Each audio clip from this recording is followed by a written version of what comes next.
तो माइक्रोसॉफ्ट की वजह से कई चीजों पे इसका असर हुआ है। और असर इसलिए चूंकि अंतर्राष्ट्रीय स्तर पे चाहे उड़ानों की बात हो, चाहे बैंकिंग सेक्टर की बात हो, चाहे आईटी सेक्टर की बात हो, उस पर इसका असर हुआ है। और ये सबसे बड़ा इस वक्त आईटी संकट है, चूंकि दुनिया भर में इसका असर हुआ है। चाहे बात ऑस्ट्रेलिया की हो, अमेरिका की हो, ब्रिटेन की हो, अलग अलग जगह पे अलग अलग तरह की परेशानियां हैं। बैंकों में लोग परेशान नजर आए। इसके अलावा जो एयरपोर्ट है वहां पे लोग परेशान नजर आए। एयरपोर्ट पे यात्री, चूंकि किसी की उड़ान रद्द हुई है, किसी की देरी हो रही है, अभी हमने आपको बताया था शिवराज सिंह चौहान जो हैं वो फंस गए एयरपोर्ट पे।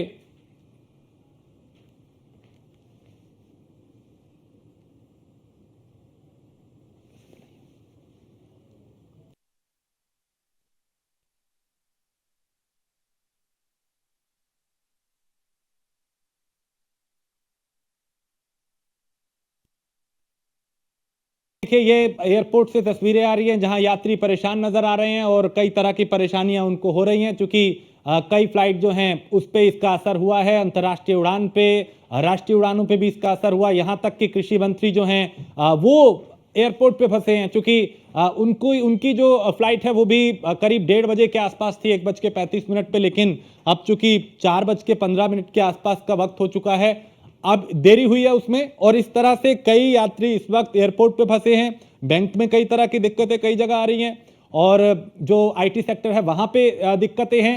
माइक्रोसॉफ्ट में चूंकि इसको चूंकि एक बड़ी दिक्कत आई, और उसके चलते कई जगह, कई इंडस्ट्री जो है, कई क्षेत्र जो है वो प्रभावित हुए हैं। तो हालांकि बड़े स्तर पे, चाहे बात अमेरिका की हो, ब्रिटेन की हो, ऑस्ट्रेलिया की हो, भारत की हो, अंतर्राष्ट्रीय स्तर पे इसका प्रभाव हुआ है, असर इसका हुआ है, और यात्री परेशान नजर आ रहे हैं। कई फ्लाइट के समय में बदलाव किया गया है, कई देरी हुई। इंडिगो की फ्लाइट 40 मिनट से, कहीं कहीं 40 मिनट की देरी है, कहीं 2 घंटे की देरी है। और भारत सरकार ने माइक्रोसॉफ्ट से संपर्क किया है। अश्विनी वैष्णव ने ट्वीट किया कि हम माइक्रोसॉफ्ट के संपर्क में हैं, और माइक्रोसॉफ्ट के सर्वर में गड़बड़ी है, उसका असर पूरी दुनिया पे पड़ रहा है, और दुनिया भर में उड़ानों पर इसका असर हुआ है। तो चाहे एटीएम हो, चाहे बैंक हो, चाहे स्टॉक मार्केट हो, माइक्रोसॉफ्ट के सर्वर डाउन होने की वजह से उन तमाम जगहों पे असर हो रहा है, और लोग परेशान नजर आ रहे हैं।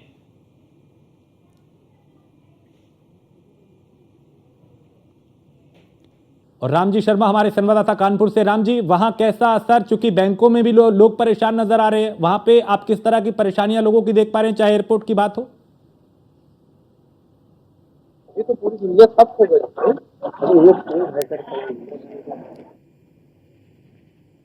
रामजी, आवाज मिल रही है अभी? आगे आगे यार क्या कर रहे हो? मेरी आवाज शायद अभी उन तक नहीं पहुंच पा रही। और चूंकि बैंकों में भी इसका असर हुआ है, और लोग वहां भी परेशान हो रहे हैं। दुनिया भर की उड़ानें जो हैं वो प्रभावित हुई हैं। कुछ फ्लाइट कैंसिल हुई हैं, कुछ देरी से चल रही हैं, यात्री परेशान हैं।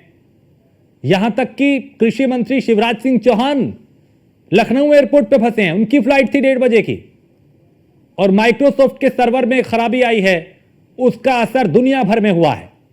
दुनिया भर की उड़ानें प्रभावित हुई हैं। Banking sector, IT sector, airlines,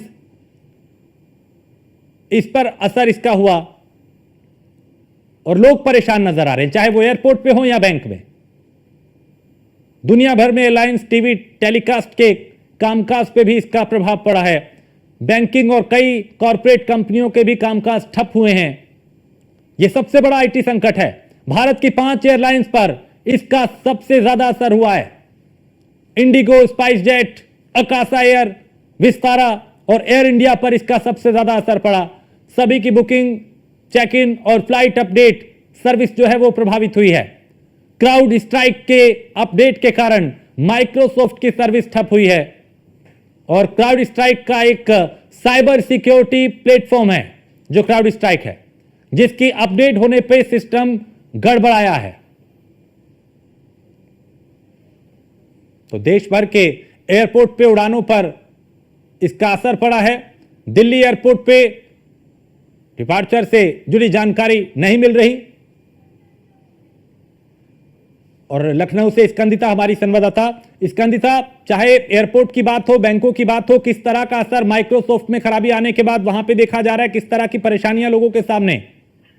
देखिए, लगातार भीड़ लगी हुई है और पिछले 2-3 घंटे से अफरा तफरी का माहौल है। आप मेरे पीछे भी देख सकते हैं कि लगातार यात्री जो है वो पहुंच रहे हैं एयरपोर्ट और क्योंकि लगातार यात्री जो है वो पहुंच रहे हैं एयरपोर्ट और क्योंकि जो इस तरीके से तकनीक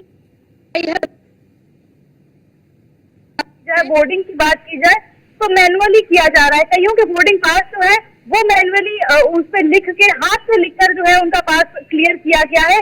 इसके अलावा अगर उनके लगेज की बात की जाए यात्रियों की, तो लगेज जो है वो भी मैनुअली स्कैन किया जा रहा है, जिसकी वजह से लोगों को काफी ज्यादा तकलीफ हो रही है। और न सिर्फ लखनऊ बल्कि जो देश भर की उड़ानें हैं वो प्रभावित हुई है। इस वक्त हम एयरपोर्ट के बाहर ही मौजूद है, टर्मिनल 3 के पास, जहाँ पर कई यात्राएं या कई उड़ानें जो है जो प्रभावित हुई, जिसमें से अगर एक बात की जाए तो शिवराज सिंह चौहान जो कृषि मंत्री हैं उनकी फ्लाइट भी थी जो कि दिल्ली से लखनऊ से दिल्ली जानी थी, वो भी प्रभावित हुई है। उनको काफी देर इंतजार करना पड़ा क्योंकि सारी जो विधिवत प्रक्रिया है वो पूरी मैनुअल हो गई है, ऑटोमेटिक कुछ भी चीज नहीं हो पा रही है। अगर ग्लोबल आईटी आउटेज की बात की जाए तो उसकी वजह से परिचालन जो है प्रभावित हुआ है, जिसकी वजह से देश भर की जो उड़ानें हैं उनमें दिक्कत आई। अगर यात्रियों की बात की जाए तो अभी भी लगातार कानपुर में किस तरह की दिक्कतें हैं राम जी?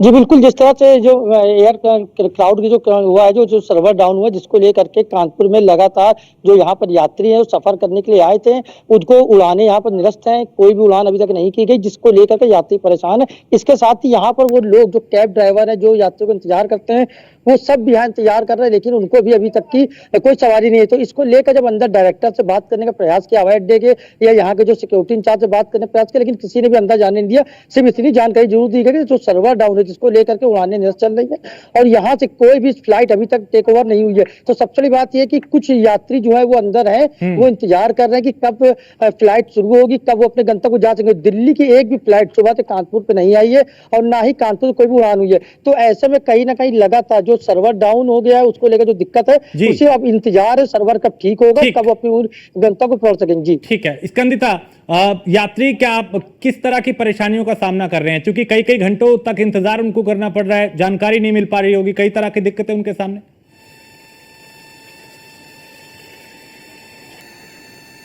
देखिए बिल्कुल, अभी हम अंदर की तरफ चलते हैं और आपको लगातार दिखाते हैं कि किस तरीके से यात्री जो हैं, आप बाहर भी देख सकते हैं, लोग बहुत देर से इंतजार कर रहे हैं, वेट कर रहे हैं, उनसे बातचीत करने का प्रयास करेंगे। आपकी फ्लाइट थी, आप किसी को छोड़ने आए थे? हाँ। तो फ्लाइट आप देख रहे हैं कि सुबह से ही टेक्निकल खराबी की वजह से फ्लाइट डिले हो रही है, कैसे देख रही हैं? फिलहाल हमारी फ्लाइट तो राइट टाइम से, चेक इन और बोर्डिंग जो है वो मैनुअली हुई थी, ऑटोमेटिक जैसे होती है, मतलब हम गए और आप देख सकते हैं चीजें जो हैं वो बदल गई हैं। अंदर की तरफ लेके चलते हैं आपको, जहां पर टर्मिनल 3 में इस वक्त हम मौजूद है, चौधरी चरण सिंह एयरपोर्ट पे, जहां पर कई यात्री जो हैं आप बाहर तक देख सकते हैं, बाहर भीड़ लगा के बैठे हुए हैं, उनसे बात करने का प्रयास करेंगे। फ्लाइट में देख सकते हैं लगातार जो है उड़ानों में देरी हो रही है आज टेक्निकल खराबी की वजह से। आपको क्या कुछ अभी तक तो दिक्कत नहीं हुई मुझे, मैं जा रहा हूँ, बस मेरी फ्लाइट तो 8 बजे है, अभी जाऊँगा तो 8 बजे है, अभी अंदर जाऊँगा तो पता चलेगा क्या स्टेटस है। एक्स पर ट्वीट किया गया है, उस पर उन्होंने साफ तौर पर लिखा है कि तकनीकी खराबी। बिल्कुल स्कंदिता, क्योंकि कई तरह के लोग हैं, किसी की फ्लाइट वक्त पे थी तो किसी की कई घंटों देरी से चल रही है और कई तरह की परेशानियां। बहुत शुक्रिया आप दोनों का इस तमाम जानकारी के लिए। तो सवाल यही कि चूंकि सबसे बड़ा ये एक आईटी संकट है, एक सर्वर जो माइक्रोसॉफ्ट का डाउन हुआ, जो खराब हुआ, उसकी वजह से दुनिया भर में इसका असर हुआ है, चाहे वो उड़ानों की बात हो, चाहे वो बैंकिंग सेक्टर हो, आईटी सेक्टर हो, हर जगह इसका प्रभाव पड़ा है। एक ब्रेक के लिए रुकेंगे, आप बने रहिए न्यूज़ 1 इंडिया के साथ।